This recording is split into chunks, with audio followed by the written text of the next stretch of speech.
In this wasteland, I am the one who runs from both the living and the dead. A man reduced to a single instinct. Survive. 12 years journey to finally get this on screen. How are you feeling now? Well, it's probably a bad analogy, but just like a woman would feel if she's just given birth. Okay. We worked so hard, and it was so long coming, this movie, and there was so many times when no one thought it would get made, but somehow we couldn't kill it with a stick. It just kept on coming back, and all the planets aligned. And that was a very, very difficult shoot. It wasn't a green screen movie. It would have been a lot easier to do it, but we don't defy the laws of physics and no flying humans or spacecraft, so we had to do it real world. And that was pretty arduous, 130 days of shooting and every day a big stunt day and out there in the heat and dust. It's really good because I watched it complete with an audience for the first time, and it was what I wanted, to sit in the cinema and everyone getting, I wanted to be sucked up onto the screen and to see that audience really, really clapping and cheering throughout the movie and just getting carried away. I thought, okay. As the world fell, each of us in our own way was broken. It was hard to know who was more crazy. Me or everyone else. I mean, what did you want to do with this film? I mean, obviously it's so iconic and there was 3 films before, but you wanted to reinvent it, or, I mean, what was really the intention? Bring a new audience in? You're driven by story. Yeah. It was to revisit the world. The attraction of that world is you go sort of forward to the past, even though it's a post-apocalyptic future. You're kind of back in some medieval disposition.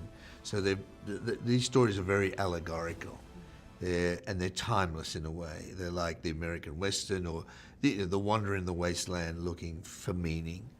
So they're very enticing because you can get a lot of subtext in them, and plus, I wanted to do a movie. For a long time, I wanted to do a movie which is almost continuous chase, and you pick it up on the run. Yeah. You pick it up and see how much you don't have people talking throughout it. And as Hitchcock said, he tried to make movies where they don't have to read the subtitles in Japan. So they're visual exercises, visual music, and so that was an interesting exercise after all these years to use the new technology to have the cameras that were small enough we can put them anywhere, to be able to do things with safety, with harnesses, with real actors right there in harm's way. But things have changed so much, Movies have got quicker. The way we read movies, we speed read movies now.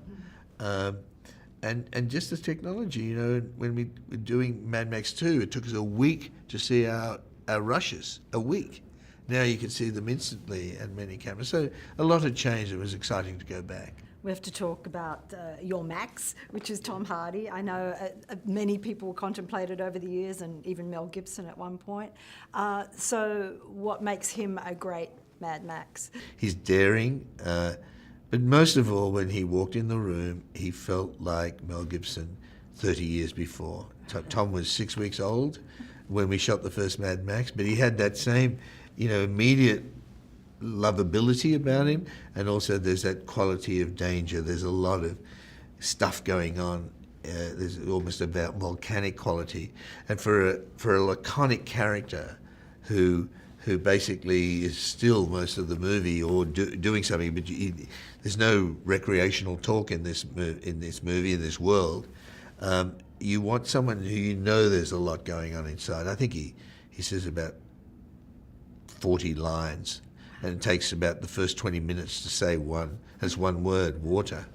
And so you want someone who can sort of carry that. How do you know this place even exists? I was born there. So why'd you leave? I didn't. I was taken as a child.